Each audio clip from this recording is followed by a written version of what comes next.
ஆண்டாண்டு காலமாக மக்கள் சாமி கும்பிட்ட இடம், அதை அனுமதிக்க வேண்டும்.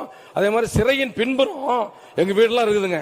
அந்த இடத்துல எப்படின்னா சிறையினுடைய கழிவு நீரை மிகப்பெரிய அளவிலே ஒரு 10 ஏக்கர் அளவுக்கு குளம் மாதிரி வெட்டி அதுல அந்த கழிவு நீர் தேங்கி இருக்கிறது.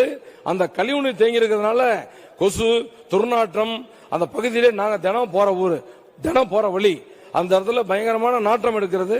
அது மட்டும் இல்லாம அந்த வரட்டாறு ஓடையிலே இரவு நேரங்களிலே அதாவது சுத்திகரிக்கப்படாத கழிவு நீரை அந்த வரட்டாற்று ஓடையில விட்டுறாங்க. ஆன காரணத்தினாலே இயற்கை வளம் பாதிக்கிறது.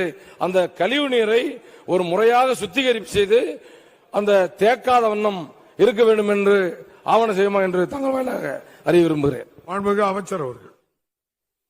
மாண்புமிகு பேரவைத் தலைவர் அவர்களே, சிறையில் பராமரிப்பு நிதிக்காக 5 கோடி ரூபாய் என்று இருந்ததை 2025-26 ஆண்டு அன்று நம்முடைய நிதிநிலை அறிக்கையிலே நம்முடைய சிறைகள் மற்றும் சீர்திருத்த பணிகள் துறையினுடைய மானிய கோரிக்கையிலே 10 கோடி ரூபாயாக உயர்த்தி அறிவித்து தந்தவர் நம்முடைய மாண்புமிகு தமிழ்நாடு முதலமைச்சர் அவர்கள்.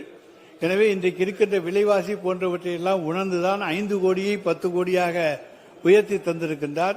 எனவே காவலர் வீட்டு வசதி கழகத்திலே இன்றைக்கு எந்தெந்த இடத்தில் முதல் 1 by 1 எது முக்கியமோ அதுக்கு முக்கியத்துவம் தந்து அந்த பணிகளை எடுக்க வேண்டும் என்று நாங்கள் இன்றைக்கு அரசு கேட்டிருக்கிறது. அந்த அடிப்படையிலே சேலம் மத்திய சிறையில் இருக்கக்கூடிய இந்த கால்வாய் உடனடியாக தூர்வாரப்பட வேண்டும் என்று சுத்தம் செய்யப்பட வேண்டும் என்று சொன்னால் அது உடனடியாக பணிக்கு எடுத்துக் கொள்ளப்படும் என்பதை நான் தெரிவித்துக் கொள்ள கடமைப்பட்டிருக்கின்றேன். ஆனால் 2020-21 ஆண்டில் 49,000 ரூபாய் மதிப்பில் அந்த கால்வாய் பழுது பார்க்கப்பட்டிருக்கிறது என்பதையும் இங்கே நான் தெரிவித்துக் கொள்ள கடமைப்பட்டிருக்கிறேன்.